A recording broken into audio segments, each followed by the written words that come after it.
Hello students, आज हम लोग कक्षा 9 विषय गणित प्रकरण 6 का प्रश्नावली 6.2 का सवाल नंबर 3 हल करेंगे। ओके स्टूडेंट्स, उस सवाल की आकृति आपके सामने दी गई है, देख रहे हैं आप। सवाल है हमारा आकृति 6.30 में। ये जो हमारी आकृति है ये 6.30 की है। इसमें लिखा गया है यदि ए बी समांतर सी डी, यदि देखिए ए बी बात की गई है, ए बी जो है वह पैरेलल है किसके, सी डी के। ए बी समांतर जो है सी डी, और angle G E D, angle G E D बराबर 126 है।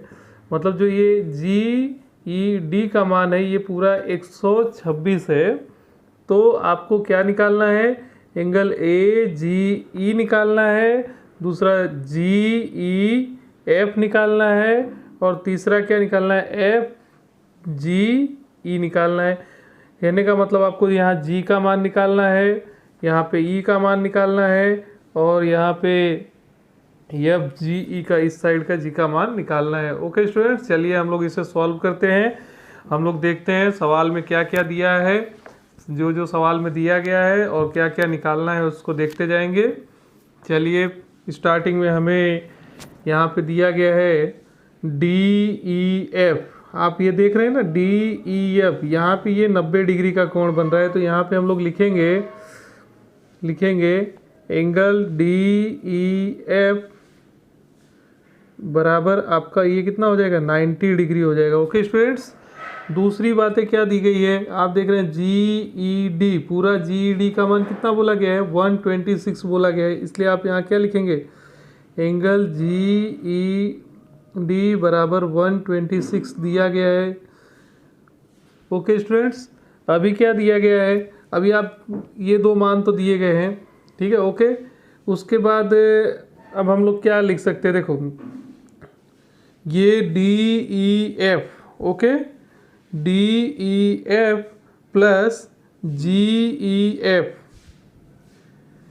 ये जी ई डी का जो मान है ये 126 है, जी ई डी का मान 126 है। तो ये जी ई डी किससे बना है, तो आप देखोगे यह डी ई एफ से बना है और दूसरा जी ई एफ से बना है। तो हम इसकी जगह पे लिख सकते हैं, क्या लिखेंगे, D E F, angle D E F plus दूसरा क्या लिखेंगे, दूसरा हम लोग लिखेंगे angle G E F, angle G E F बराबर 126। ओके स्टूडेंट्स, अब देखिए ये हमने जी ई डी का मान यहाँ सब्स्टिट्यूट कर दिया।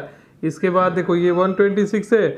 अभी आप देखिए यहाँ पे अभी मैंने बात किया कि डी ई एफ का मान कितना है, 90 है। तो यहाँ पे हम लोग क्या लिखेंगे, D E F equal to 90 plus angle G E F बराबर आपका कितना, 126। ओके स्टूडेंट्स, इसलिए देखिए हम यहाँ पे एंगल जी ई एफ का मान निकाल देंगे तो जी ई एफ बराबर कितना हो जाएगा, 126 माइनस 90। इसलिए ये angle G E F equal to आपका हो जाएगा 36। इसमें से सब्सट्रैक्ट कर दिया हम लोगों ने।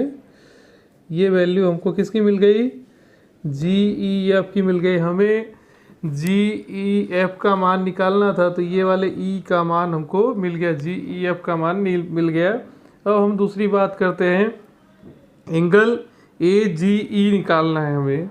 एंगल ए जी ई का मान निकालना है तो हम यहाँ पे लिखेंगे एंगल ए जी ई।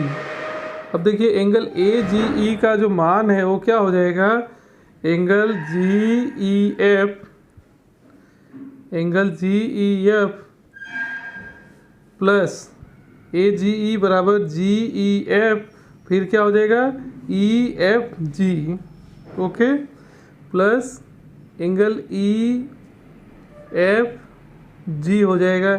ऐसा क्यों हुआ, तो हमने एक प्रमेय पढ़ा था, बाह्य कोण प्रमेय। तो यहाँ लिख देते हैं, बाह्य कोण प्रमेय के अनुसार, बाह्य कोण प्रमेय से, बाहरी कोण प्रमेय से, एक्सटर्नल एंगल थ्योरम से हम एक इस प्रकार की बात इसमें ऐड कर सकते हैं। परंतु हमें एक बात यहाँ पे ज्ञात है, यहाँ पे बन रहा है एकांतर कोण। एकांतर कोण बन रहा है, किसके बीच में बन रहा है? देखो आपका EFG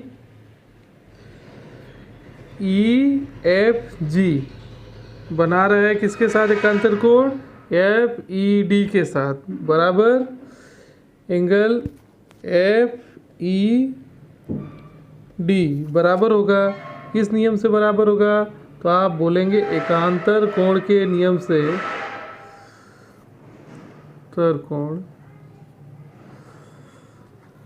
एकांतर कोण के नियम से कैसा हो गया?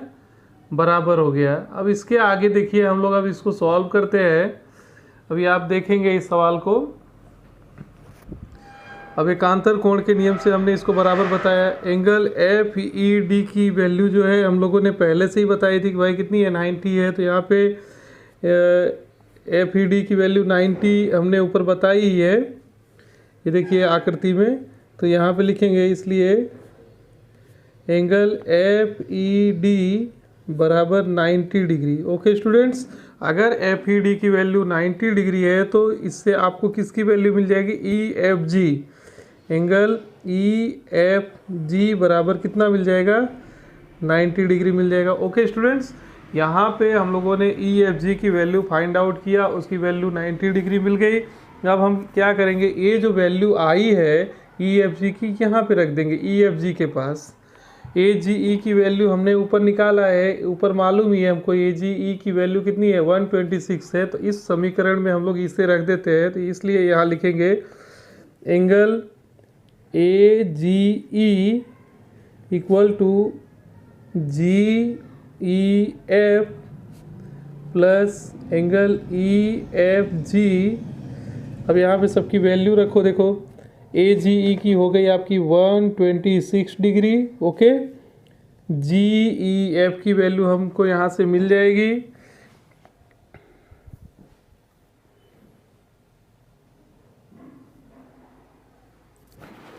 GEF की वैल्यू हमने निकाला है, कितनी निकाला है? 36। और इसकी वैल्यू कितनी है? 90। तो AGE की वैल्यू कितनी हो जाएगी हमारे पास? देखो ये दोनों को जब जोड़ा तो AGE की वैल्यू कितनी आ गई?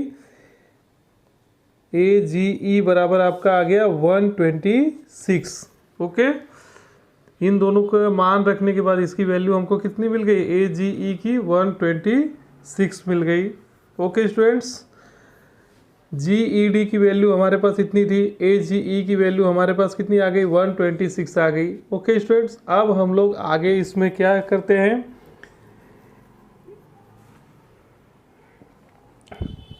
यहाँ पे और दूसरी बात देखते हैं। इस आकृति में AGE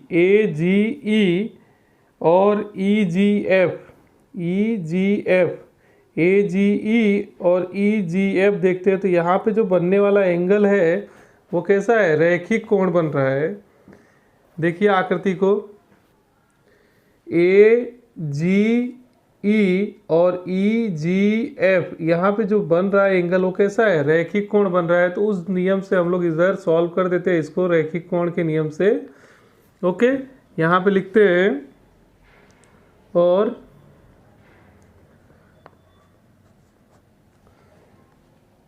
angle AGE plus angle EGF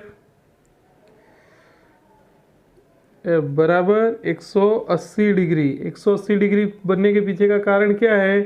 तो रैखिक युग्म कोण, रैखिक कोण। ओके स्टूडेंट्स, रैखिक कोण के नियम से 180 डिग्री का हो गया। अब यहाँ पे AGE की वैल्यू देखो 126 अभी हम लोगों ने निकाला ही है। EGF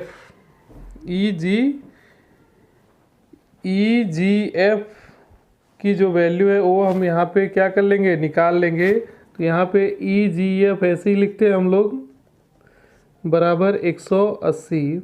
ओके, तो यहाँ पे एंगल ई जी एफ बराबर 180 माइनस 126 डिग्री। ओके, इसलिए एंगल ई जी एफ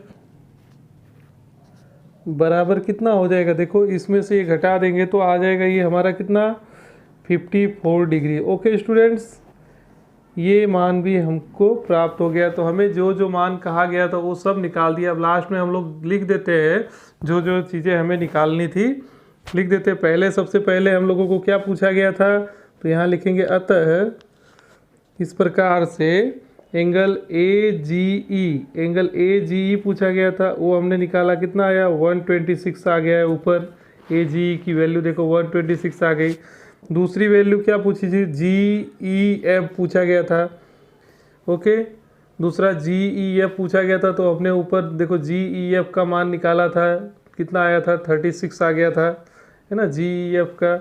तो यहाँ पे लिखेंगे जी ई एफ बराबर हो गया आपका 36, और बाद में एफ जी ई का मान पूछा गया था, वो भी हमने निकाल दिया एफ जी ई। तो ये रहा एफ जी ई, एफ जी ई बराबर आ गया आपका 54। ओके, ये सवाल यहाँ पे सॉल्व होता है। तो स्टूडेंट्स, आज के पीरियड में हम लोगों ने ये देखा कि इस प्रकार के सवालों को हल करने के लिए रेखागणित के जो नियम है वो किस प्रकार से उपयोग किए जाते हैं, किस प्रकार से हम सवालों को हल करते हैं, वो इसमें देख लिया है। अब अगले पीरियड में हम इसके आगे के सवालों को देखेंगे। तब तक के लिए धन्यवाद।